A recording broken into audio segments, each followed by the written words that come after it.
ঘটনা লিখছি। পড়াশোনার ব্যস্ততার কারণে আমি স্টুডিওতে যেতে পারছি না। যদি ঘটনা ভালো লাগে তাহলে প্লিজ ভূত এফএম শুনিয়ে দেবেন। ঘটনায় আসি। ঘটনা 1, 2013 সালের ঘটনা। দিন ঠিক মনে নেই। ঘটনাটি বগুড়া জেলার আদমজী উপজেলার। সেদিন এক আত্মীয়র বাচ্চা হওয়ার কথা। উনি আমার মায়ের চাচাতো বোন, অর্থাৎ আমার খালামণি ছিলেন। তখন আমি, আমার নানি, বাড়ির লোকজন গ্রামে ছিলাম। গ্রামের নাম পুশিন্দা সর্দার পাড়া।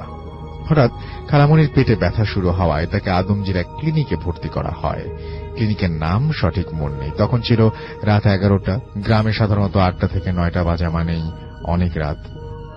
যদিও আদমজী এবং সেই রাস্তায় বাস, ট্রাক, সিএনজি সব চলত, কিন্তু সে রাতে আমরা কিছুই খুঁজে পাইনি। অনেক খোঁজাখুঁজির পর 2টা চার্জের ভ্যান পেলাম। প্রথম দফায় খালামণি আর তার মা, বোন, আমার খালু গেলেন 2টি ভ্যান নিয়ে। তারপর ভ্যানগুলো আমাদের নিতে আসে। আমাদের সাথে ছিল আমার মা, আমার মামা সহ আরো অনেক আত্মীয়। তারপর আমরা প্রায় রাত 12:30টায় পৌঁছাই। অনেক অপেক্ষা করার পর খবর পেলাম আমার খালামণির ছেলে সন্তান হয়েছে। ক্লিনিকে আমাদের থাকার জায়গা ছিল না, তাই সেই ভ্যান নিয়ে আমরা গ্রামে ফিরে আসি। সঙ্গে আমার মা, আমার নানি, আমার মামা, আমার নানা। মাঝপথে শিবপুর নামের একটা জায়গায় হঠাৎ কিছু করুণ আর্তনাদ এবং কিছু অট্টহাসি শুনতে পাই, এবং জায়গাটির নাম ছিল শিবপুর। করুণ আর্তনাদ শুনি। তখন রাত 3টা। আমরা সবাই অনেক ভয় পেয়ে গেলাম। আমার মায়ের কাছে একটা চাদর ছিল, সেটা নিয়ে আমরা আমাদের মাথা ঢেকে ফেলি। চাদরটা বড় ছিল বলে এক ভ্যানের সবার মাথা ঢাকা যাচ্ছিল না, অন্য ভ্যানেও কেউ ছিল না, এক ভ্যানেই সবাই যাচ্ছিলাম। কিছুক্ষণ পর আমার নানি সে এলাকায় একটা সত্য ঘটনা বলেন এইখানে এক ক্ষেতে এক মানুষকে গলা কেটে হত্যা করা হয়। এর মাঝে মাঝে এই রাস্তা দিয়ে ধারে নাকি তাকে দেখা যায়। আর অনেকেই যারা এই রাস্তা দিয়ে যান তারা তখন যাওয়ার সময় সেই ভদ্রলোক বা যার গলা কাটা হয়েছিল তার আর্তনাদ শুনতে পান। এমন সময় গরম লাগায় মাথা বের করে যা দেখলাম বলার মতো না। দেখলাম ভ্যানে একটা গলা কাটা মানুষ বসে আছে এবং ভ্যান চালক তার সামনে মৃত অবস্থায় পড়ে আছে। ভ্যান জানি না কিভাবে আপনা আপনি চলছিল। আমি সাথে কান্না শুরু করে দেই সাথে সাথে, এবং সবাই চাদর সরিয়ে বলে কি হয়েছে। আমি কথা না বলে কান্নার ছলে হাত দিয়ে সেই ভ্যানটির দিকে ইশারা করলাম। সবাই দেখে সেই ভ্যানের চালক সেখানে আশেপাশে নেই। এর পর দিন সকালে আমি আমার খালামণিকেও দেখতে যাইনি, কারণ আমরা যা দেখেছি তা আর কোনোদিন দেখতে চাই না। তবু দিনের বেলা ছিল বলে সাহস করে দেখতে যাই। রাস্তায় দেখা যায় সেই ভ্যান সেখানেই আছে। তখন আমার নানা, আমার মামা বলে যে একটু দাঁড়াও, আমি দেখি সেই চালক আশেপাশে আছে কিনা। কিছু দূর গিয়ে দেখতে পান ভ্যান চালক গলা কাটা অবস্থায় পড়ে আছে এক ক্ষেতে। চালকটির বাড়ি আমাদের কাছে গ্রামেই ছিল বলে বাড়ির মানুষকে জানানো হয়। তারপর চালকের বাড়ির লোকজন এসে তাকে নিয়ে যান। কেউ যদি রাতে আদমদিঘি যান প্লিজ মাঝ রাতে যাবেন না, আর যেতে হলে সঙ্গে অন্তত 2-3 জনকে নিয়ে যাবেন। এবং ঘটনা 2, এটা ছিল মালয়েশিয়াবাসী আমার নানার কাছ থেকে শোনা। দিন তারিখ মনে নেই। কুয়ালালামপুরের কোন এক জায়গায় নানা চাকরি করতেন। সেটা ছিল বেসরকারি এক কোম্পানি। তো সেখানে অনেক দেশের মানুষ কাজ করত। এখন আসল ঘটনায় আসি। নানা তার কিছু বন্ধু মিলে অফিসের পাশে একটা ফ্ল্যাট ভাড়া নেন, এবং একদিন আফ্রিকান নিগ্রোদের মতো 3-4 জন মানুষ নানার ফ্ল্যাটের নিচতলা ভাড়া নেন। আমার নানার এক বন্ধু ছিল ধার্মিক, তার নাম ছিল আবু আলী।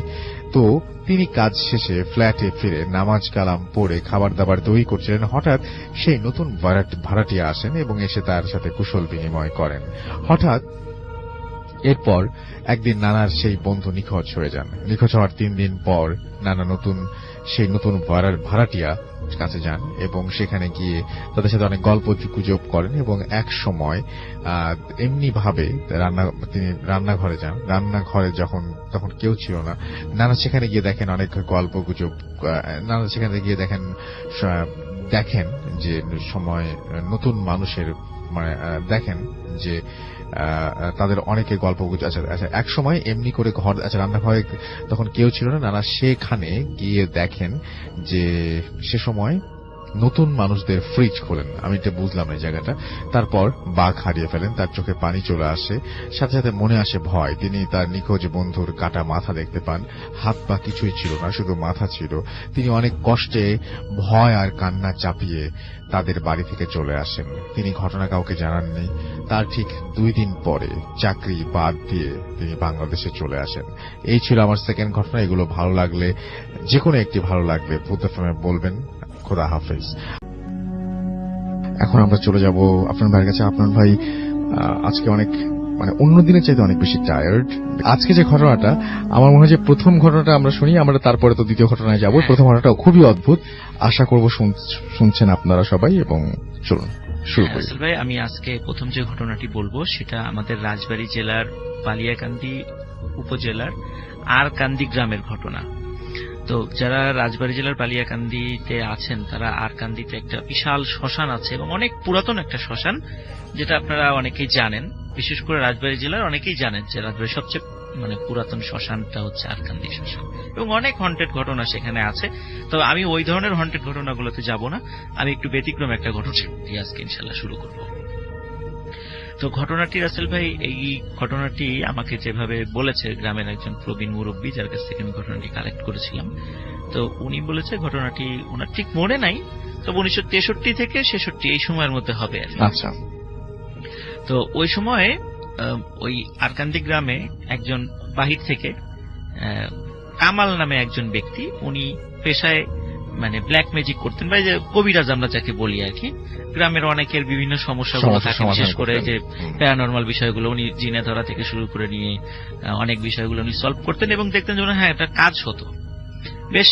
আশেপাশের অনেক এলাকায় ওনার একটা সুখ্যাতি ছড়িয়ে পড়েছিল যে হ্যাঁ ওই কামাল কবিরাজের কাছে গেলে অনেক কাজ হয়। ওনার বেশ ভক্তও হয়ে যায়।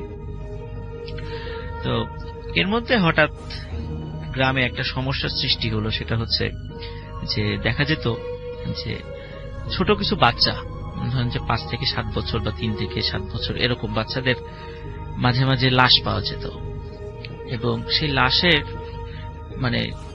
সেটা কোথায় পাওয়া যেত? এটা বিশেষ করে শ্মশানের আশেপাশে বা জঙ্গলে এরকম জায়গাগুলোতে পাওয়া যেত। তো বাড়িতেই তারা থাকতো, কিভাবে যে বের হতো বা কিভাবে বের হয়ে যেত, এরা বাড়িতে বাবা মা কেউ কিছু বলতে পারতো না আর কি। ঘটনাটা রাতেই ঘটতো। আচ্ছা। তো লাশগুলো যখন পাওয়া যেত তখন দেখা যেত ওই লাশের বুকটা ফাড়া এবং ভিতর থেকে হৃৎপিণ্ডটা নাই, হৃৎপিণ্ড নাই, সবকিছু ঠিক আছে, হৃৎপিণ্ডটা নেই। তো প্রথম দিকে গ্রামবাসী যখন এই ধরনের ঘটনা 1 বার 2 বার 3 বার এরকম ঘটতে থাকে, তখন তারা মনে করেছে যে গ্রামে মনে হয় কোনো হিংস্র জন্তু জানোয়ার আবির্ভাব ঘটেছে। আর ওই সময়ে তো রাজবাড়ী কিন্তু এখনো জেলা শহর হলেও এটা তো বৃহত্তর ফরিদপুরের অংশ ছিল, পরবর্তীতে 80 দশকে গিয়ে সেটা জেলা হয়। এখনো কিন্তু এটা আমরা মোটামুটি একটু নিরিবিলি শান্ত জেলা, মফস্বল জেলা আমরা বলতে পারি আর কি ওটাকে। আর বালিয়াকান্দিটা তখন তো আরো অনেক প্রত্যন্ত অঞ্চলে ছিল। রাস্তাঘাট এখন যদি উন্নত হয়েছে, কিন্তু তখন কিন্তু আজ থেকে 3-4 বছর আগেও রাস্তাঘাটের অবস্থা বালিয়াকান্দি থেকে রাজবাড়ী যাওয়ার পথটা এত ভালো ছিল না। আর এখনো ওই অঞ্চলে অনেক ডিয়ার লিসেনার, আজকের এই ইমেইল এপিসোডগুলো অনেক ভয়ঙ্কর হতে যাচ্ছে। আপনারা এই ঘটনাটির পর কয়েকটি ইমেইল শুনবেন। আমি বলবো যে আরজি রাসেল ভাইয়ার লাস্টের যে ভয়ঙ্কর ঘটনাগুলো, এগুলো আপনারা কোনো প্রকার স্কিপ করবেন না। সবাই ধৈর্য সহকারে সকল ঘটনাগুলো শুনবেন। অবশ্যই এই চ্যানেলে যদি নতুন হয়ে থাকেন তাহলে অবশ্যই চ্যানেলটিকে সাবস্ক্রাইব করবেন। এই চ্যানেলের মাধ্যমে প্রতিদিন নতুন নতুন ঘটনা দেওয়া হয়। চলুন চলে যাই ঘটনাতে। জঙ্গলের দেখা পাওয়া যায়, ওই সময় তো আরো অনেক জঙ্গল ছিল। তো স্থানীয় লোকজন মনে করেছিল হয়তোবা কোন হিংস্র জন্তু জানোয়ারের আবির্ভাব ঘটেছে, যারা এই বাচ্চাদেরকে এরকম অবস্থা করছে। তো গ্রামের লোকজন একসাথে মিটিং করে তারা চিন্তা করে তারা পালাক্রমে পাহারা দেবে এবং খুঁজে বের করবে রাতের বেলা এটা কি বা দিনের বেলা তারা খুঁজবে যে এই হিংস্র জন্তুটা কি, যেমন হঠাৎ করে আসে বা আমরা কিছুই টের পাই না, বাচ্চাদেরকে এভাবেই করে। শুধু বাচ্চাদেরকেই কেন করছে, অনেক বড়দেরকেও তো করতে পারে, শুধু বাচ্চারাই কেন টার্গেট হচ্ছে এটা। তো এটাও তারা চিন্তা করেছে। এখন তারা অনেক খোঁজাখুঁজি করে রাতের বেলা পাহারা বসায়, কিন্তু ওই টাইপের কোন জন্তু দেখা আর পায় না। তো তখন তারা ওই কামাল কবিরাজের কাছে শরণাপন্ন হলো। তো কামাল কবিরাজ তাদেরকে বললেন যে হ্যাঁ, গ্রামে একটা পিশাচের আবির্ভাব ঘটেছে, সেই এই কাজগুলো করছে। তো তোমাদেরকে বেশি করে এখানে কিছু রিচুয়াল করতে হবে, এরকম বাড়ি বন্ধ করতে হবে, এই করতে হবে, সেই করতে হবে। উনি অনেক ধরনের কিছু ফর্মালিটিস গ্রামবাসীদেরকে বললেন এবং তারাও সরল বিশ্বাসে এটা করা শুরু করলো। তো মাঝে অল্প কিছুদিন গ্যাপ হওয়ার পর আবার এই ধরনের ঘটনা শুরু হয়েছে। প্রথম মাঝে একটু গ্যাপ হওয়ার পর গ্রামবাসী মনে করেছিল হয়তো বা রিচুয়াল করার পরে, বাড়ি বন্ধ করার পরে জিনিসটা থেমে গেছে।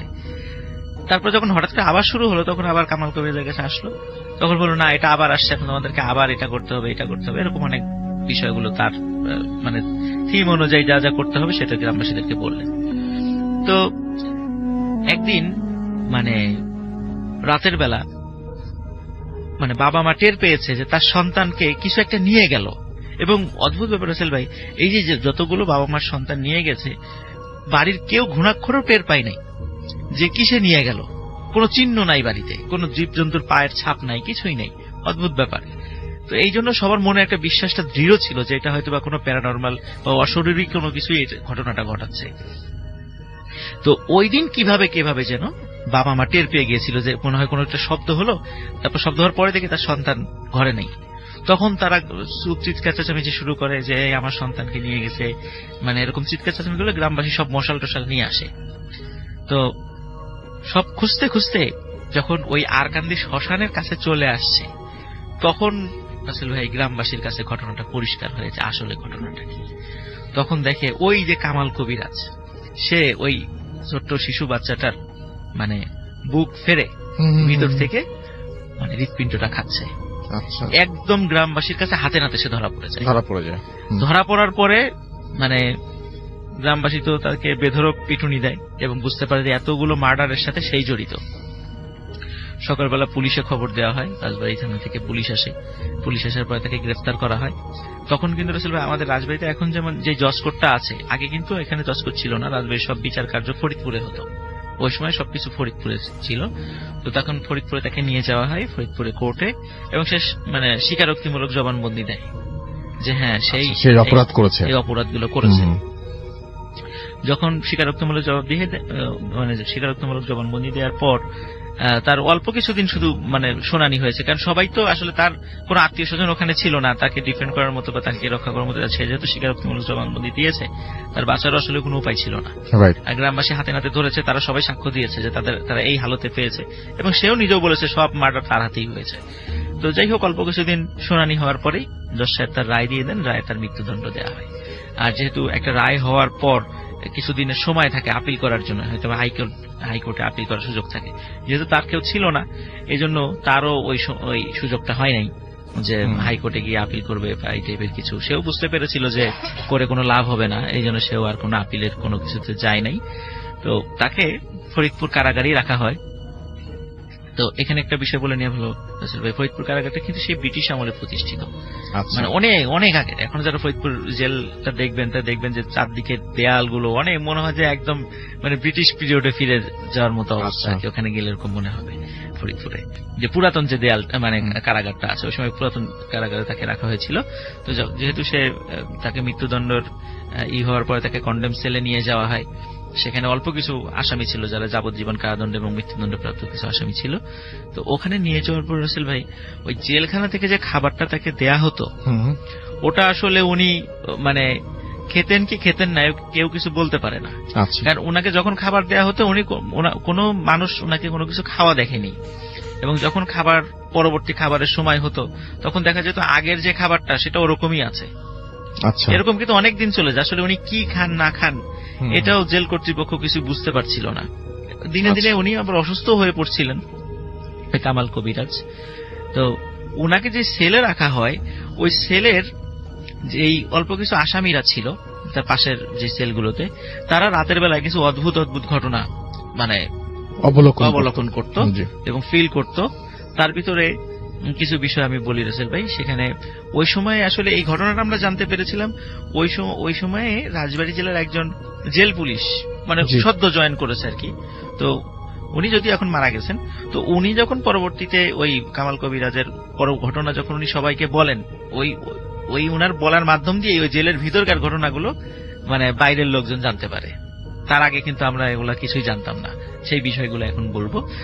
তো ওখানে লোক মানে ওখানে যে কন্ডেম সেলে যারা ছিল বা ওই আশেপাশে কয়েকটা সেলে যারা ছিল, তখন তারা রাতের বেলা দেখতো যে একদম একটা কালো ছায়া মূর্তি, এবং সেই কালো মূর্তিটা যে ছায়া, যেমন আমরা যেরকম আমাদের ছায়া দেখি বিষয়টা এরকম ছায়া না, এই ছায়াটা হলো ওই যে ঘন ধোয়া যদি একত্রিত হয়ে মানে ঘনীভূত হয়ে মানে মেঘের মতো, কালো মেঘের মতো একটা মানে মানুষের শেপ ধারণ করে, ঠিক ওই রকম একটা শেপ ওই জেলখানার ভিতর দিয়ে করিডোর দিয়ে হেঁটে বেড়াতো। এই দৃশ্য দেখে তো সবাই দেখতো, ওটা দেখার পরে চিৎকার চেঁচামেচি করতো। যখন জেল পুলিশরা আসতো, আসার পরে কি হয়েছে বলে যে এরকম দেখেছি। এখন তারপরে ওনারা কিছু দেখতো না, তো ধমক দিয়ে চুপ করাই দিত যে তোমাদের ইচ্ছা করে এরকম রাতের বেলা আমাদের দুষ্টামি করতেছো, আমাদেরকে বিরক্ত করার জন্য।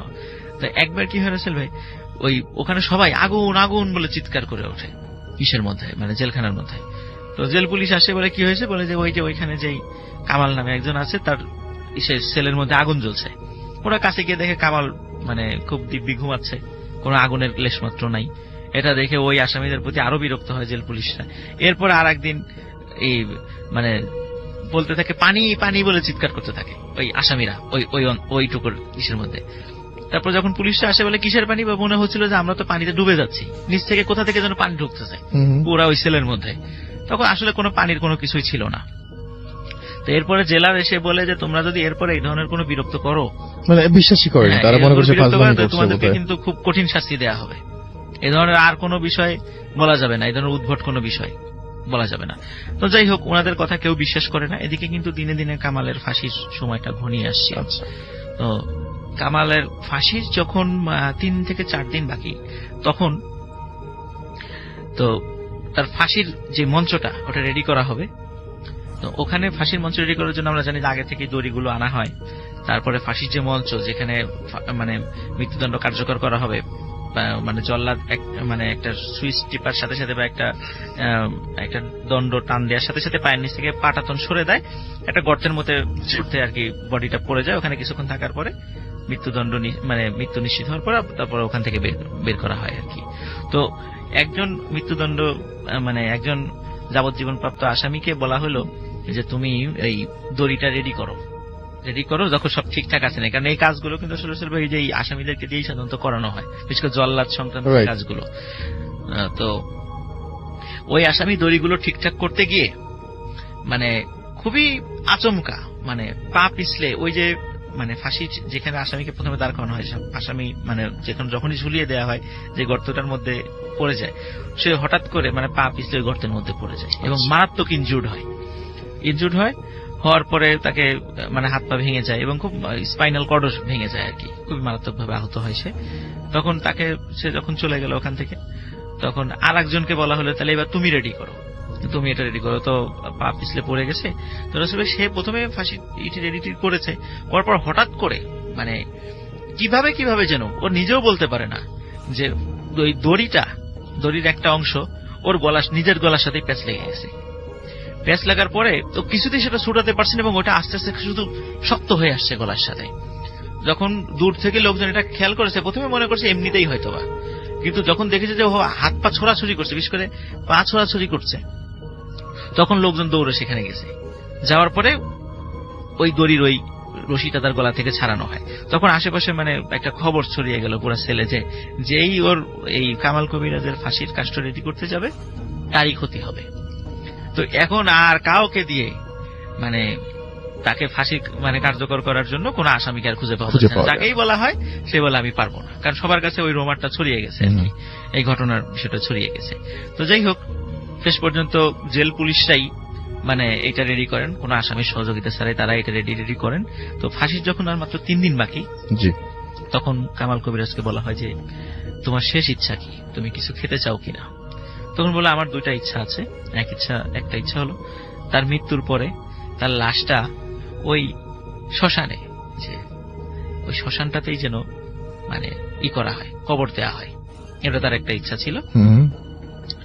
আর দ্বিতীয় ইচ্ছা হলো তাকে একটা অল্প বয়স্ক একটা মানে বাচ্চা ছাগলের কলিজা খেতে দিতে হবে এবং সেটা কাঁচা হতে হবে। এই ধরনের উদ্ভট ইচ্ছা আসলে পরের ইচ্ছা তো, প্রথম ইচ্ছা তো ঠিক আছে কবর দেওয়ার বিষয়টা, কিন্তু পরের যে ইচ্ছাটা তাই সেই ইচ্ছাটা আসলে এটা তো আসলে জেল কোড অনুযায়ী হয় না, কারণ খাবারেরও তো একটা ধরন থাকে। জি। তারপরেও যেহেতু মৃত্যুদণ্ডপ্রাপ্ত আসামির শেষ ইচ্ছা, সেই ইচ্ছা অনুযায়ী তাকে খাবারটি এনে দেওয়া হয়। এবং রাসেল ভাই যখন খাবারটি এনে দেওয়া হয় রাতের বেলা, তখন সে বলেছিল যে আজকে রাত্রে আমার ছেলের কাছে কেউ আসবেন না, আমি একটু, যেহেতু আমার শেষ ইচ্ছা আপনারা পূরণ করছেন, এটাও করেন যে আমার ছেলের কাছে কেউ আসবেন না। রাসেল ভাই ওনার ছেলের কাছে ওই দিন রাত্রে কেউ আসেনি, কিন্তু যখন সকালের দিকে ওনার ছেলের কাছে সবাই আসে, তখন দেখলো যে ওই যে কলিজাটা সে সম্পূর্ণই খেয়েছে, কাঁচাটাই খেয়েছে, এবং কামাল কবিরাজের ওখানে মানে মৃতদেহ পড়ে আছে। এবং মৃতদেহ ফাঁসি দিতে হয়নি তার আগে, ফাঁসি দিতে দেন সে আগেই তিনি মারা গেছেন। তো কিন্তু তার চেহারায় এবং তার শরীরে মনে হচ্ছে যে না, এর মৃত্যুটা স্বাভাবিক না, মনে হচ্ছে কেউ তার গলা চিপে হত্যা করেছে। কিন্তু তার ছেলে কিন্তু কেউ ঢোকেও নাই, বেরও হয়নি। তো আর উনি যেহেতু একটু রহস্যজনক আচরণ করতো, আগে ভাগে কারোর সাথে ওইভাবে কথাও বলতেন না, কারোর সাথে মানে চলাফেরাও করতেন না, কারোর সামনে খাওয়া দাওয়া করতেন না, এবং তার মৃত্যুটা নিয়ে আসলে ওই রকম মাথা ব্যথার কারণ কারো ছিল না। তো যাই হোক, তার ইচ্ছা অনুযায়ী যেহেতু তাকে শ্মশান, যেহেতু তিনি আসলে এমনিতে মুসলিম ছিলেন, নাম যেহেতু মুসলিম নাম, কিন্তু সমস্যা হলো যে জেলখানা থেকে যখন তার লাশ নিয়ে ওই শ্মশানে দাফন করতে যাবে, তখন শ্মশানে যারা হিন্দু সম্প্রদায় আছে তখন বলে দেয় এ তো আসলে মুসলিম, তো এখানে তো তাকে কবর দেওয়া যাবে না, সেটা অন্য ব্যাপার। বাট কিন্তু যাই হোক শেষ পর্যন্ত তাদেরকে কারণ কি সব ধর্মের লোকই তার কাছে অনেক ফ্যাসিলিটি পেয়েছিল, কারণ সে অনেক কাজ করে দিত, ভালো হোক খারাপ হোক অনেকেই সুবিধা পেয়েছিল। ওই মানবিক বিবেচনায় শেষ পর্যন্ত তার অন্যায়গুলোকে যেহেতু মারাই গেছে, শেষ পর্যন্ত তাকে মাটি দেওয়ার অনুমতি দেওয়া হয়, সবাই মিলেই সেটা অনুমতি করে তাকে। তার মৃত্যু অস্বাভাবিক ছিল, অস্বাভাবিক ছিল, কিন্তু জেলখানা থেকে কোনো মতেই, কারণ যখন পোস্টমর্টম করা হয়েছিল তখন বলে তাকে শ্বাসরোধে হত্যা করা হয়েছে, মানে শ্বাসরোধ করে, সেলের মধ্যে তো কারো ঢোকার কথা না, কিছু নাই, মানে এটাই সব অবাক বিষয়। তখন জেল পুলিশের জিজ্ঞাসাবাদ করা হয় যে তোমরা কিছু দেখেছো কিনা, না সবাই তো মানে কেউ কিছুই করে নাই, এবং তার পাশে যে ছেলে যারা ছিল কেউ সাক্ষ্য দেয় নাই, বলছে যে না তার ছেলে আমরা কাউকে ঢুকতেও দেখিনি, বেরোতেও দেখিনি। তো তাহলে কে গেল সেখানে, কে তাকে হত্যা করলো, এটাও একটা বিষয় ছিল। আচ্ছা, তাকে যখন রাসেল ভাই মানে কবর দিয়ে দেয়া হলো, ওখানে কবর দেওয়ার কয়েকদিন পরে তার কবর থেকে মানে দেহটা কে যেন টেনে বের করে ফেলেছে। সবাই দেখেছে যে মনে হয় কুকুর বা বিড়াল বা কিছু একটা তার কবর থেকে দেহটা বের করে ফেলেছে। দেহটা বের করে ফেলার পরে কিন্তু তার দেহ সবই ঠিক ছিল, অন্য কোথাও কোনো আঘাত ছিল না রাসেল ভাই, কিন্তু তার শরীরে মাথা ছিল না, মনে হচ্ছে কে যেন, এবং মাথাটা মনে হচ্ছে কে যেন খুব সুন্দর করে কেটে নিয়ে গেছে, এরকম মনে হয়েছে সবাই যারা ওই সময় যারা দেখেছে। তো আমরা জানি যে এই যারা তান্ত্রিক, যারা ব্ল্যাক ম্যাজিক করেন, অনেক সময় দেখা যায় তাদের মৃত্যুর পরে মানে তাদের মাথাটা অনেকে কিন্তু নিয়ে যান ভাই, এটা কিন্তু বেশ বহুল প্রচলিত একটা কথা আর কি। তো হয়তো ওরকম করে কেউ হয়তোবা সেটা নিয়ে গেছে, কিন্তু মানে অদ্ভুত ব্যাপার রাসেল ভাই, এই কামাল কবিরাজকে মানে এখন তো হয়তো অনেকে চেনে না, কিন্তু অনেক মুরব্বী যারা, এখন তো অনেকে জীবিত নাই ওই সময়ের, কিন্তু যারা দেখেছিল তার চেহারা মনে আছে, এখনো নাকি ওই শ্মশানের আশেপাশে ওই কামাল কবিরাজকে দেখা যায়। আচ্ছা, এটা মোটামুটি ওই এলাকায় একটা মানে খুব প্রচলিত একটা ঘটনা, অনেকেই জানেন এই বিষয়গুলো। তো এটাই ছিল রাসেল ভাই। যদিও রাসেল ভাই শ্মশানের ঘটনা আমি হয়তো পরে আসলে ওই শ্মশানের অনেক ঘটনা আমি বলবো, বাট এই ঘটনাটা আমার কাছে খুবই একটা অদ্ভুত লেগেছিল, এই জন্য আজকে একটা বিশেষ এপিসোডে আমি থ্যাংক ইউ সো মাচ। এটি আমাদের ইমেইল করেছেন আমাদের একজন লিসনার, এবং সেটা আমি পড়তে চাই এখন। যা লিখছেন, আসসালামু আলাইকুম রাসেল ভাই, কেমন আছেন? আশা করি মহান সৃষ্টিকর্তার অসীম রহমতে ভালো আছেন এবং ভালো থাকবেন। আমি শাওন, বর্তমানে আছি ব্রাহ্মণবাড়িয়াতে, কাজের জন্য স্টুডিওতে এসে ঘটনা শেয়ার করা সম্ভব না। আপনি যদি আমার ঘটনাটি পড়ে শোনান তাহলে অনেক খুশি হব। আচ্ছা, কথা না বাড়িয়ে আমি আমার ঘটনাতে চলে যাচ্ছি। আমার ঘটনাটি আমার আব্বুর মৃত্যুকে কেন্দ্র করে। আমার আব্বু প্রায় 35 বছর বয়স, 35 বছর সৌদি আরবে কাজ করেছেন। 2011 সালের ডিসেম্বরে তিনি একেবারে চাকরি ছেড়ে দেশে চলে আসেন।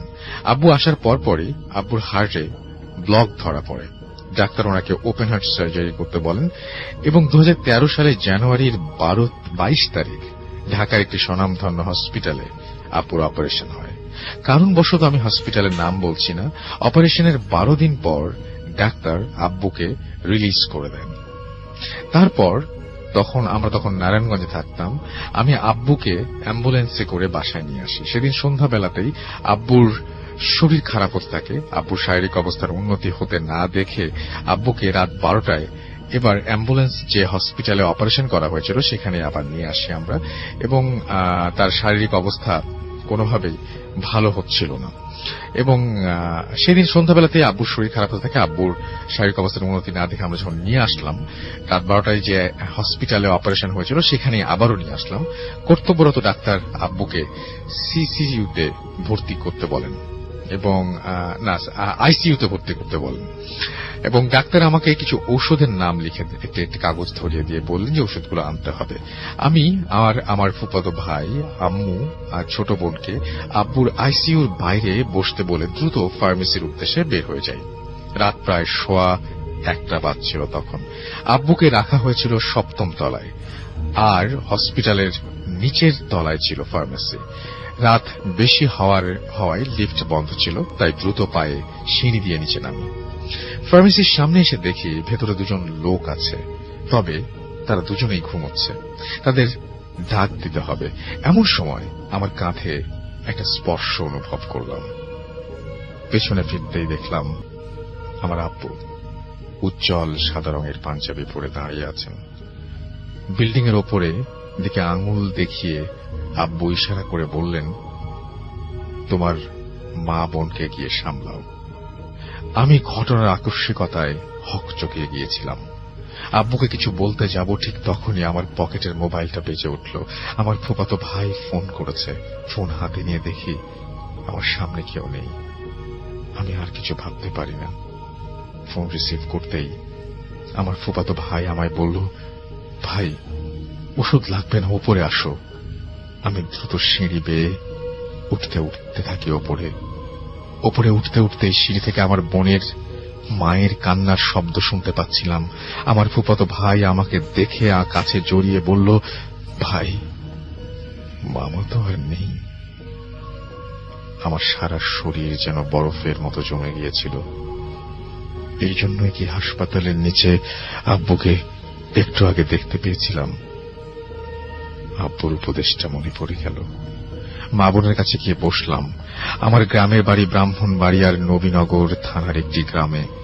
আব্বুকে আমাদের পারিবারিক কবরস্থানে দাফন করা হবে বলে আমরা সেদিন রাতেই একটা অ্যাম্বুলেন্সে আব্বুর মৃতদেহ নিয়ে আমাদের গ্রামের বাড়ির দিকে রওনা হই। অ্যাম্বুলেন্সে আমি, মা, বোন, 2 ফুফাতো ভাই আর আমার মামা যাচ্ছিলেন। অ্যাম্বুলেন্সে ওঠার পর থেকেই আমি জিকির করতে থাকি আমার আব্বুর জন্য। অ্যাম্বুলেন্সের সাইনবোর্ড এলাকার কাছাকাছি আসতেই আমার মোবাইলে আমার ছোট কাকার ফোন আসে। আমি ফোন রিসিভ করতেই অ্যাম্বুলেন্স থেমে গেল। কি হয়েছে জানতে চাইলে ড্রাইভার বলল তার নাকি গাড়ির পেছনের দিকের 2টো চাকাই নষ্ট হয়ে গেছে। অগত্যা অন্য একটি অ্যাম্বুলেন্সে ফোন করে আনা হলো। আমার আব্বুর মৃতদেহ সেই অ্যাম্বুলেন্সে নিয়ে আবার রওনা হলাম। ভোর প্রায় 5টার দিকে অ্যাম্বুলেন্স 2500 এলাকায় আসলে আমার মোবাইল ফোন আসে আমার ফুপুর। সেই ফোন রিসিভ করার সাথে সাথে গাড়ি থেমে যায়। এবারেও অ্যাম্বুলেন্স ড্রাইভার বলে তার গাড়ির একটি চাকা পাংচার হয়ে গেছে, সেটি বদলাতে হবে। যাই হোক, এরপর আর কোনো সমস্যা হয় না। সকাল 8:30টায় আমাদের গ্রামের বাড়িতে আমরা পৌঁছে যাই। পৌঁছানোর পর সেখানে মুরব্বীরা সিদ্ধান্ত নেন যে সকাল 10টায় আব্বুর নামাজে জানাজা অনুষ্ঠিত হবে। সেই অনুযায়ী আমাদের গ্রামের মাদ্রাসা, মসজিদের আব্বুর শোক সংবাদ সহ মাইকিং করে দেয়া হয়। আমাদের মাদ্রাসা মাঠটি বেশ বড়। সেখানে একসাথে কম করে 5-6 হাজার মানুষ ঈদের জামাতে অংশগ্রহণ করতে পারেন। তবে আমাদের গ্রামের লোক সংখ্যা এত বেশি না হওয়ার কারণে সেখানে ঈদের সময় সর্বোচ্চ মাঠের অর্ধেক পর্যন্তই সকল মানুষের স্থান সংকুলান হয়ে যায়। অথচ আব্বুর জানাজার সময় দেখা গেল পুরো মাঠ ভর্তি মানুষে ভরপুর। বেশিরভাগ মানুষই সাদা পাঞ্জাবি পরিহিত। আব্বুর জানাজা শেষে অনেকে বলছিল যে এত মানুষ হতে তারা আর কখনো আগে দেখেনি। তা আবার শোক সংবাদ প্রচারের মাত্র ঘণ্টা 2.5 মাঝে। যাই হোক, যত সময় আব্বুর জানাজা শেষ করে আব্বুকে কবর দেয়া হয় আমাদের পারিবারিক কবরস্থানে। আমি পরে আমাদের এলাকার একজন হুজুরের কাছে পুরো ঘটনাটা বলি। আমাকে বলে রাখা ভালো যে আব্বু না পারতে কোনোদিন নামাজ কাজা করেন নাই। তাছাড়া নিয়মিত কোরআন শরীফও পাঠ করতেন। তো হুজুর আমায় বলেছিলেন যে আমার আব্বু হয়তো পুণ্যাত্মা ছিলেন, সেজন্য তিনি তার মৃত্যুর সাথে সাথে পাঞ্জাবি পরিহিত অবস্থায় আমায় দেখা দিয়েছিলেন। রাস্তায় ফোন আসার পর আমি জিকির বন্ধ করেছিলাম বলেই হয়তো অ্যাম্বুলেন্সের সমস্যা দিচ্ছিল। আর আব্বুর জানাজার ঘটনার কথায় তিনি বললেন যে পুণ্যাত্মার জানাজায় মানুষ বাদেও ভালো জিনেরাও অংশগ্রহণ করে। আমি জানি না আব্বুর মৃত্যু পরবর্তী যা ঘটেছে সেগুলো কতটা যুক্তিযুক্ত। যাই হোক, সবাই আমার আব্বুর জন্য দোয়া করবেন। আর আমার কাছে আরো কিছু ঘটনা আছে, সেগুলো সময় পেলে পাঠিয়ে দেব। ধন্যবাদ আমার আব্বুর ঘটনাটি সবার সাথে শেয়ার করার জন্য। এখন আমরা চলে যাব আপনার ভাইয়ের কাছে। আপনার ভাই আজকে অনেক অন্য দিনের চাইতে অনেক বেশি টায়ার্ড। আজকে যে ঘটনাটা, আমার মনে হয় যে প্রথম ঘটনাটা আমরা শুনি, আমরা তারপরে তো দ্বিতীয় ঘটনায় যাব। প্রথম ঘটনাটা খুবই অদ্ভুত, আশা করব শুনছেন আপনারা সবাই। এবং চলুন শুরু করি। ভাই, আমি আজকে প্রথম যে ঘটনাটি বলবো সেটা আমাদের রাজবাড়ী জেলার বালিয়াকান্দি উপজেলার আরকান্দি গ্রামের ঘটনা। তো যারা রাজবাড়ী জেলার বালিয়াকান্দিতে আছেন তারা আরকান্দিতে একটা বিশাল শ্মশান আছে এবং অনেক পুরাতন একটা শ্মশান, যেটা আপনারা অনেকেই জানেন। বিশেষ করে রাজবাড়ী জেলার অনেকেই জানেন যে রাজবাড়ির সবচেয়ে পুরাতন শ্মশানটা হচ্ছে আরকান্দি শ্মশান, এবং অনেক হন্টেড ঘটনা সেখানে আছে। তো আমি ওই ধরনের হন্টেড ঘটনাগুলোতে যাব না, আমি একটু ব্যতিক্রম একটা ঘটনা দিয়ে আজকে ইনশাল্লাহ শুরু করব। তো ঘটনাটি রাসেল ভাই, এই ঘটনাটি আমাকে যেভাবে বলেছে গ্রামের একজন প্রবীণ মুরব্বী, যার কাছ থেকে আমি ঘটনাটি কালেক্ট করেছিলাম, তো উনি বলেছে ঘটনাটি ওনার ঠিক মনে নাই, তবে 1963 থেকে 66 এই সময়ের মধ্যে হবে। আচ্ছা। তো ওই সময়ে ওই আরকান্দি গ্রামে একজন বাহির থেকে কামাল নামে একজন ব্যক্তি, উনি পেশায় ব্ল্যাক ম্যাজিক করতেন, বা যে কবিরাজ আমরা যাকে বলি আর কি। গ্রামের অনেকের বিভিন্ন সমস্যাগুলো থাকে, বিশেষ করে যে প্যারানরমাল বিষয়গুলো উনি জিনে ধরা থেকে শুরু করে নিয়ে অনেক বিষয়গুলো উনি সলভ করতেন, এবং দেখতেন যে হ্যাঁ একটা কাজ হতো বেশ, আশেপাশের অনেক এলাকায় ওনার একটা সুখ্যাতি ছড়িয়ে পড়েছিল যে হ্যাঁ ওই কামাল কবিরাজের কাছে গেলে অনেক কাজ হয়। ওনার বেশ ভক্তও হয়ে যায়। তো এর মধ্যে হঠাৎ গ্রামে একটা সমস্যার সৃষ্টি হলো, সেটা হচ্ছে যে দেখা যেত যে ছোট কিছু বাচ্চা, ধরেন যে 5 থেকে 7 বছর বা 3 থেকে 7 বছর এরকম বাচ্চাদের মাঝে মাঝে লাশ পাওয়া যেত, এবং সেই লাশের সেটা কোথায় পাওয়া যেত? এটা বিশেষ করে শ্মশানের আশেপাশে বা জঙ্গলে এরকম জায়গাগুলোতে পাওয়া যেত। তো বাড়িতেই তারা থাকতো, কিভাবে যে বের হতো বা কিভাবে বের হয়ে যেত, এরা বাড়িতে বাবা মা কেউ কিছু বলতে পারতো না আর কি। ঘটনাটা রাতেই ঘটতো। আচ্ছা। তো লাশগুলো যখন পাওয়া যেত তখন দেখা যেত ওই লাশের বুকটা ফাড়া এবং ভিতর থেকে হৃৎপিণ্ডটা নাই, সবকিছু ঠিক আছে, হৃৎপিণ্ডটা নেই। তো প্রথম দিকে গ্রামবাসী যখন এই ধরনের ঘটনা 1 বার 2 বার 3 বার এরকম ঘটতে থাকে, তখন তারা মনে করেছে যে গ্রামে মনে হয় কোনো হিংস্র জন্তু জানোয়ার আবির্ভাব ঘটেছে। আর ওই সময়ে তো রাজবাড়ী কিন্তু এখনো জেলা শহর হলেও এটা তো বৃহত্তর ফরিদপুরের অংশ ছিল, পরবর্তীতে 80 দশকে গিয়ে সেটা জেলা হয়। এখনো কিন্তু এটা আমরা মোটামুটি একটু নিরিবিলি শান্ত জেলা, মফস্বল জেলা আমরা বলতে পারি আর কি ওটাকে। আর বালিয়াকান্দিটা তখন তো আরো অনেক প্রত্যন্ত অঞ্চলে ছিল। রাস্তাঘাট এখন যদি উন্নত হয়েছে, কিন্তু তখন কিন্তু আজ থেকে 3-4 বছর আগেও রাস্তাঘাটের অবস্থা বালিয়াকান্দি থেকে রাজবাড়ী যাওয়ার পথটা এত ভালো ছিল না। আর এখনো ওই অঞ্চলে অনেক প্রিয় লিসেনার, এই এপিসোডে শুনতে পাবেন কামাল মিয়ার ব্ল্যাক ম্যাজিক সহ আরো অনেক ঘটনা, যা শুধুমাত্র বাছাইকৃত ভয়ানক ঘটনা। আপনারা যারা প্রতিনিয়ত এই ধরনের বাছাই করা ভয়ানক ঘটনা শুনতে চান, তারা অবশ্যই এই চ্যানেলটি সাবস্ক্রাইব করে নেবেন, কেননা এই চ্যানেলের মধ্যে প্রতিনিয়ত রাত 10টা বাজে সব থেকে বাছাই করা ভয়ানক ঘটনাগুলো পাবলিশ করা হয়। তাহলে চলুন এই ভিডিওর মধ্যে একটি লাইক দিয়ে আমরা প্রত্যেকটা ঘটনা শেষ পর্যন্ত শুনে আসি। জঙ্গলের দেখা পাওয়া যায়, ওই সময় তো আরো অনেক জঙ্গল ছিল। তো স্থানীয় লোকজন মনে করেছিল হয়তোবা কোন হিংস্র জন্তু জানোয়ারের আবির্ভাব ঘটেছে, যারা এই বাচ্চাদেরকে এরকম অবস্থা করছে। তো গ্রামের লোকজন একসাথে মিটিং করে তারা চিন্তা করে তারা পালাক্রমে পাহারা দেবে এবং খুঁজে বের করবে রাতের বেলা এটা কি, বা দিনের বেলাও তারা খুঁজবে যে এই হিংস্র জন্তুটা কি, যেমন হঠাৎ করে আসে বা আমরা কিছুই টের পাই না, বাচ্চাদেরকে এভাবেই করে। শুধু বাচ্চাদেরকেই কেন করছে, অনেক বড়দেরকেও তো করতে পারে, শুধু বাচ্চারাই কেন টার্গেট হচ্ছে এটা। তো এটাও তারা চিন্তা করেছে। এখন তারা অনেক খোঁজাখুঁজি করে, রাতের বেলা পাহারা বসায়, কিন্তু ওই টাইপের কোনো জন্তু দেখা আর পায় না। তো তখন তারা ওই কামাল কবিরাজের কাছে শরণাপন্ন হলো। তো কামাল কবিরাজ তাদেরকে বললেন যে হ্যাঁ, গ্রামে একটা পিশাচের আবির্ভাব ঘটেছে, সেই এই কাজগুলো করছে, তো তোমাদেরকে বেশি করে এখানে কিছু রিচুয়াল করতে হবে, এরকম বাড়ি বন্ধ করতে হবে, এই করতে হবে, সেই করতে হবে। উনি অনেক ধরনের কিছু ফর্মালিটিস গ্রামবাসীদেরকে বললেন এবং তারাও সরল বিশ্বাসে এটা করা শুরু করলো। তো মাঝে অল্প কিছুদিন গ্যাপ হওয়ার পর আবার এই ধরনের ঘটনা শুরু হয়েছে। প্রথম মাঝে একটু গ্যাপ হওয়ার পর গ্রামবাসী মনে করেছিল হয়তো বা রিচুয়াল করার পরে, বাড়ি বন্ধ করার পরে জিনিসটা থেমে গেছে। তারপর যখন হঠাৎ করে আবার শুরু হলো, তখন আবার কামাল কবিরাজের কাছে আসলো, তখন বললো না, এটা আবার আসছে, এখন তোমাদেরকে আবার এটা করতে হবে, এটা করতে হবে, এরকম অনেক বিষয়গুলো তার মানে থিম অনুযায়ী যা যা করতে হবে সেটা গ্রামবাসীদেরকে বললেন। তো একদিন মানে রাতের বেলা মানে বাবা মা টের পেয়েছে যে তার সন্তানকে কিছু একটা নিয়ে গেল। এবং অদ্ভুত ব্যাপার রাসেল ভাই, এই যে যতগুলো বাবা মার সন্তান নিয়ে গেছে, বাড়ির কেউ ঘুণাক্ষরও টের পায় নাই যে কিসে নিয়ে গেল। কোনো চিহ্ন নাই বাড়িতে, কোনো জীবজন্তুর পায়ের ছাপ নাই, কিছুই নেই। অদ্ভুত ব্যাপার। তো এই জন্য সবার মনে একটা বিশ্বাসটা দৃঢ় ছিল যে এটা হয়তো বা কোনো প্যারানর্মাল বা অশরীরী কোনো কিছুই ঘটনাটা ঘটাচ্ছে। তো ওই দিন কিভাবে যেন বাবা মা টের পেয়ে গিয়েছিল যে মনে হয় কোনো একটা শব্দ হলো, তারপর শব্দ হওয়ার পরে দেখে তার সন্তান ঘরে নেই। তখন তারা চিৎকার চেঁচামেচি শুরু করে যে আমার সন্তানকে নিয়ে গেছে, মানে এরকম চিৎকার চেঁচামেচি করলে গ্রামবাসী সব মশাল টশাল নিয়ে আসে।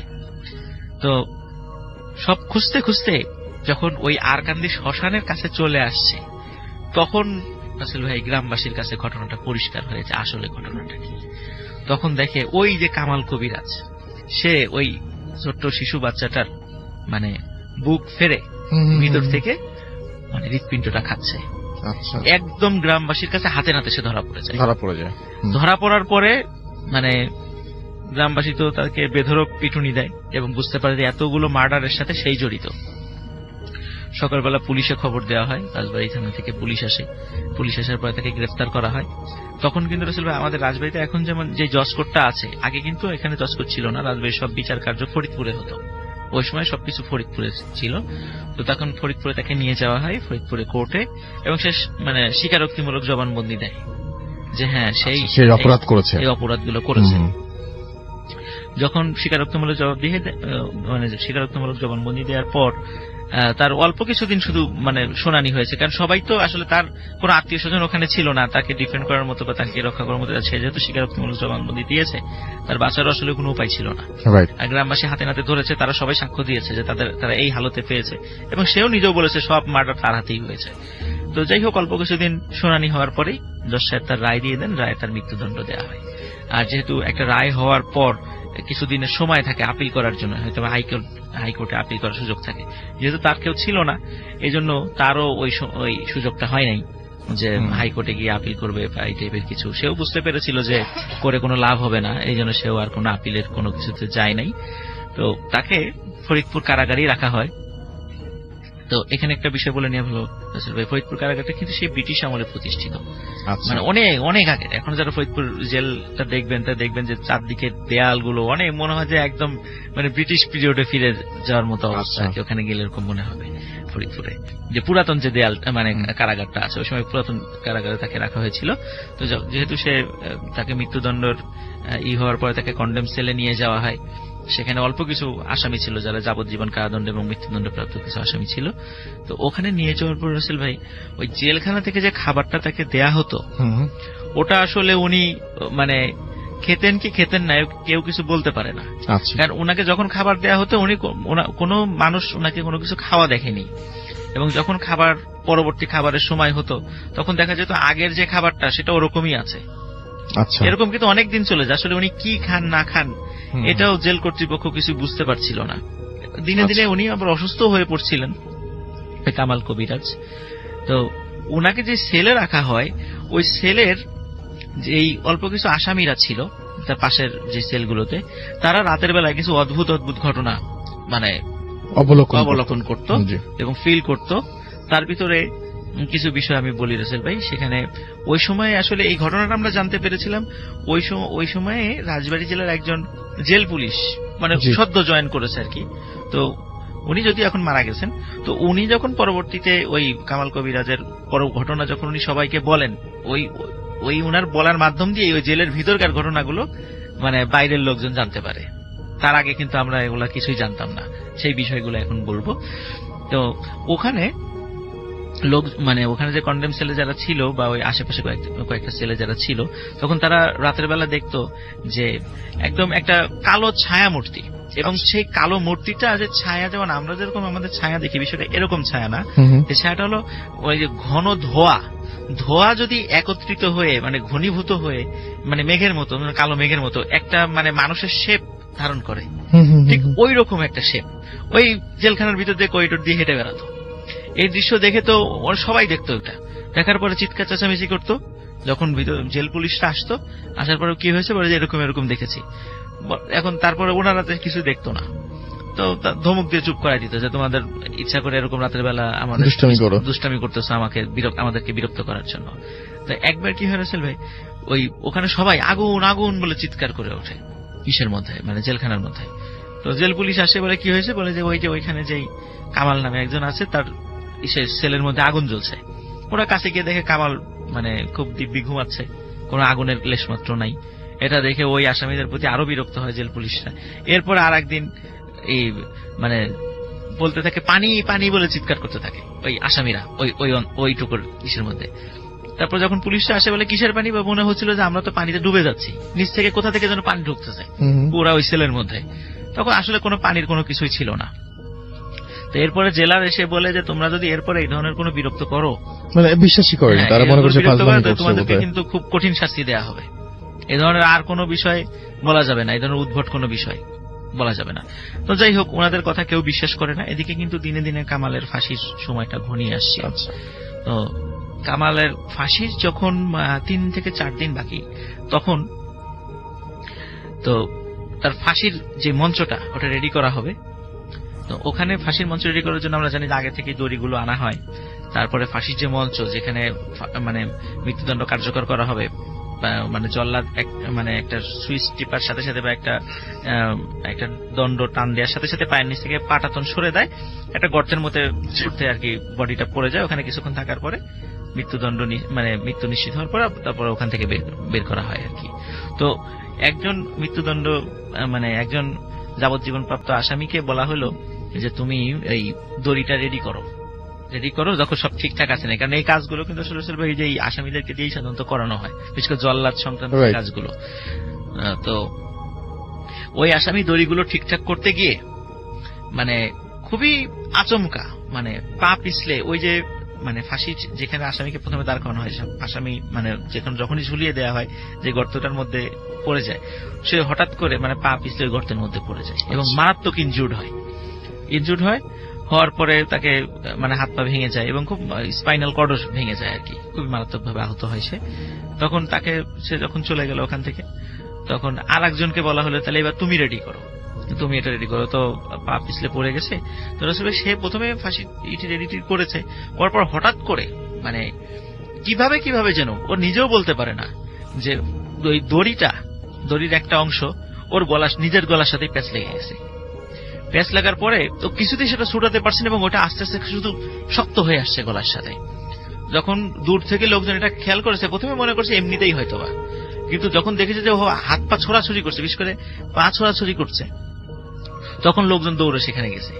যাওয়ার পরে ওই দড়ির ওই রশিটা তার গলা থেকে ছাড়ানো হয়। তখন আশেপাশে মানে একটা খবর ছড়িয়ে গেল পুরো ছেলে যেই ওর এই কামাল কবিরাজের ফাঁসির কাজটা রেডি করতে যাবে তারই ক্ষতি হবে।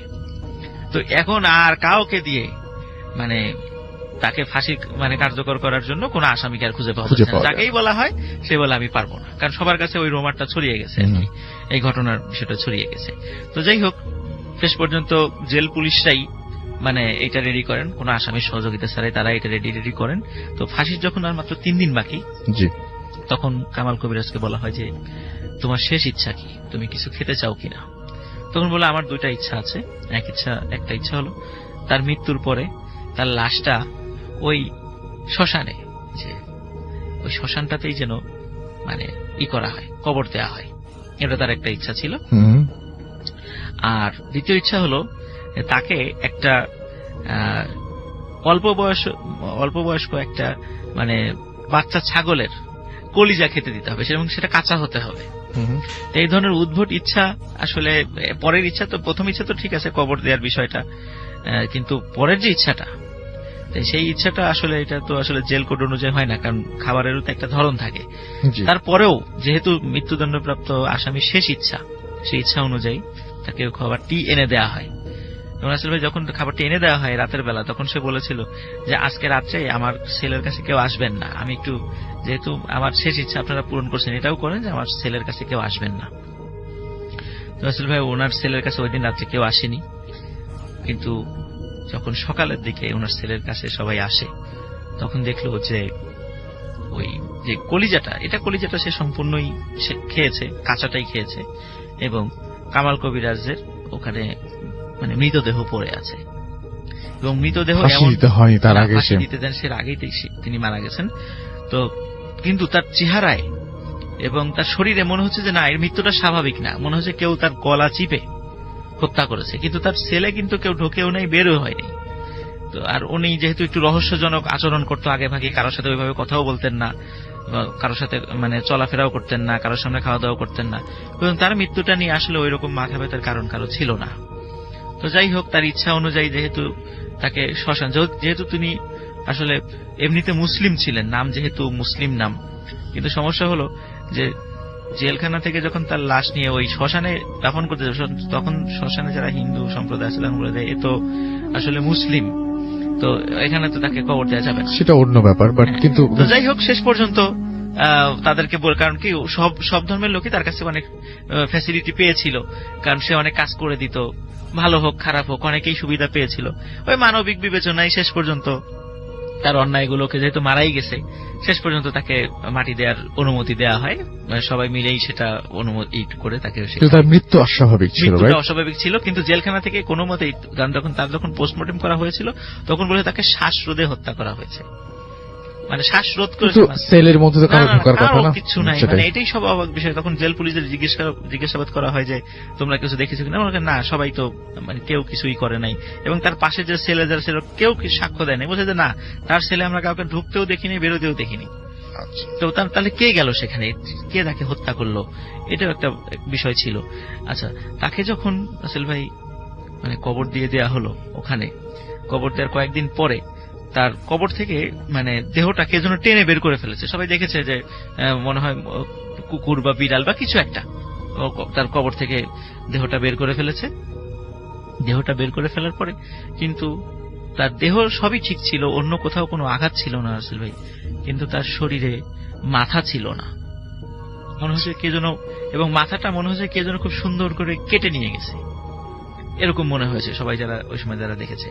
তো আমরা জানি যে এই যারা তান্ত্রিক, যারা ব্ল্যাক ম্যাজিক করেন, অনেক সময় দেখা যায় তাদের মৃত্যুর পরে মানে তাদের মাথাটা অনেকে কিন্তু নিয়ে যান ভাই, এটা কিন্তু বেশ বহুল প্রচলিত একটা কথা আর কি। তো হয়তো ওরকম করে কেউ হয়তোবা সেটা নিয়ে গেছে, কিন্তু মানে অদ্ভুত ব্যাপার রাসেল ভাই, এই কামাল কবিরাজকে মানে এখন তো হয়তো অনেকে চেনে না, কিন্তু অনেক মুরব্বী যারা, এখন তো অনেকে জীবিত নাই ওই সময়ের, কিন্তু যারা দেখেছিল তার চেহারা মনে আছে, এখনো নাকি ওই শ্মশানের আশেপাশে ওই কামাল কবিরাজকে দেখা যায়। আচ্ছা, এটা মোটামুটি ওই এলাকায় একটা মানে খুব প্রচলিত একটা ঘটনা, অনেকেই জানেন এই বিষয়গুলো। তো এটাই ছিল রাসেল ভাই। যদিও রাসেল ভাই শ্মশানের ঘটনা আমি হয়তো পরে আসলে ওই শ্মশানের অনেক ঘটনা আমি বলবো, বাট এই ঘটনাটা আমার কাছে খুবই একটা অদ্ভুত লেগেছিল, এই জন্য আজকে একটা বিশেষ এপিসোডে আমি থ্যাংক ইউ সো মাচ আপনার ঘটনার জন্য, আপনাকে অনেক ধন্যবাদ। তো থ্যাংক ইউ ভেরি মাচ। আমরা একটা ছোট্ট অডিও ক্লিপে চলে যাচ্ছি। আজকের এই ইমেইল এপিসোডটি এতদূর পর্যন্ত। যারা আমাদের এই সম্পূর্ণ ঘটনা শুনেছেন তাদেরকে অসংখ্য অসংখ্য ধন্যবাদ, এবং যারা আমাদেরকে ঘটনা পাঠিয়েছেন তারা যদি এখন পর্যন্ত ঘটনা শুনে থাকেন তাহলে অবশ্যই জানাবেন, এবং আপনাদের পাঠানো ঘটনা কিন্তু এখন একটু পরে পড়া হবে। লিসেনার্স, আমরা চাই আপনারা আমাদেরকে নতুন নতুন ঘটনাগুলো দিন, আমরা সেই ঘটনাগুলো পড়ে আমরা আপনাদেরকে শোনাবো। লিসেনার্স, আমরা চাই প্রতিদিন সবার সাথে ঘটে যাওয়া ঘটনাগুলো আমাদের সাথে শেয়ার করুক। এমন কেউ নাই যে তাদের ঘটনা পড়া বাদ হয়েছে, যারা যারা ঘটনা দিয়েছে সবার ঘটনায় পড়া হয়েছে, কারণ আমাদের প্রথমেই লেখা আছে যে আপনারা ঘটনা পাঠালে প্রত্যেকটা বাছাই করা ঘটনার পরে আপনাদের ঘটনাটি পড়া হবে। এবং অনেকেই আজ রাসেল ভাইয়ার কাছে ঘটনা পাঠান, অনেকেই ঘটনা পাঠায়া আসলে ঘটনা প্রচারযোগ্য হয় না, কিন্তু আমার এখানে সবারটাই হয়। চলুন আজকে যে ভাই ঘটনাটি দিয়েছে সেই ঘটনাটি আপনাদেরকে পড়ে শোনাব। আসসালামু আলাইকুম। আজকে আমি যে ঘটনাটি বলবো এই ঘটনাটি অনেক ভয়ঙ্কর হতে যাচ্ছে। ঘটনাটির নাম একটা বাস, যে বাসটা নামকরণ করা হয় রাত 12টার বাস। চলুন বিস্তারিত জেনে আসি। ঢাকার বাইরে একটা ছোট্ট শহর থেকে রাতে ঢাকা ফেরার শেষ বাসটা ছাড়ত ঠিক 12টায়। সবাই একে এক নামে রাত 12টার বাস বলে চিনত। এক রাতে নায়ম নামের এক তরুণ অফিসের কাজ সেরে দেরিতে বেরোলো। সব বাস তখন চলে গেছে, শুধু শেষবারের মতো ওই রাত 12টায় ওই বাসটাই নাকি বাকি। বাসটা প্রায় খালি ছিল। সুমনের দিকে এক বৃদ্ধ, মাঝখানে এক মা ও মেয়ে, আর তার পিছনে বসা ছিল কালো চাদরে মোড়ানো এক নারী। নায়ম পাশের সিটে বসলো। বাতাসে অদ্ভুত এক ঠান্ডা গন্ধ, যেন কাঁচা মাটির সঙ্গে পুরনো লাশের গন্ধ মিশে আছে। বাস চলা শুরু করলো, কিন্তু মাঝপথে হঠাৎ এক জায়গায় এসে সেই বাসটি থেমে গেল। আশেপাশে কোনো মানুষ নেই। কুয়াশায়ী রাস্তা, মানে ঢাকার রাস্তা, শুধু এক পুরনো সমাধি ক্ষেত্র। ড্রাইভার বাইরে নেমে গেল। মিনিট কেটে গেল, সে আর ফিরে আসলো না। নায়ম জানালার বাইরে তাকিয়ে দেখলো ড্রাইভার দাঁড়িয়ে আছে কবরের এক পাশে, আর ওই কালো চাদরওয়ালা নারী ধীরে ধীরে তার দিকে এগিয়ে যাচ্ছে। এরপর যা ঘটলো তা নায়েম কোনোদিন কাউকে বলতে পারেনি। এবং পরের দিন সকালে রাস্তার ধারে রাত 12টার বাসটা পাওয়া গেল, কিন্তু ভিতরে কেউ ছিল না। শুধু পিছনের সিটে একজোড়া রক্ত মাখা হাতের ছাপ শুকিয়ে লেগেছিল কাছে।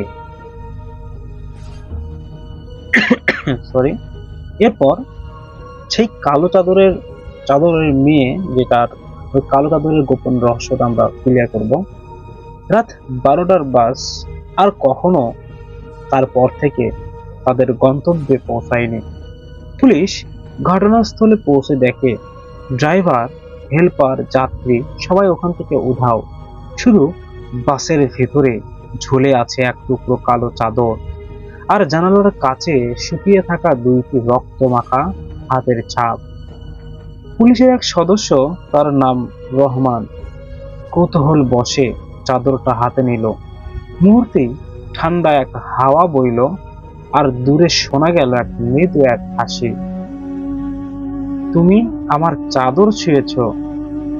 রহমান এবার ভয়ে চাদরটা ছুঁড়ে ফেলে দিল, কিন্তু ততক্ষণে তার দুই চোখ রক্তে লাল হয়ে গেছে। সেই দিন রাতে সে বাড়ি ফেরার পর পরিবারকে এই ঘটনাটি বলছিল। ওই চাদরের মালিক মানুষ নয়। তারপর পরের দিন সকালে তাকে পাওয়া গেল নিজের ঘরে ঝুলন্ত অবস্থায়, আর তার পায়ের নিচে পড়েছিল একটা কালো চাদর। তারপর থেকেই সে চাদরটাকে সেই হারিয়ে যায় এক অন্ধকারে। আর মাঝরাতে দূর থেকে শোনা যায় এক নারী কণ্ঠ, আমার চাদর ফিরিয়ে দে, না হলে আমি তোদের সবাইকে ছাড়ব না। এরপর পুলিশ রহস্যটা শেষ করার জন্য এলাকার একটা পুরনো মানুষদের খুঁজতে লাগলো।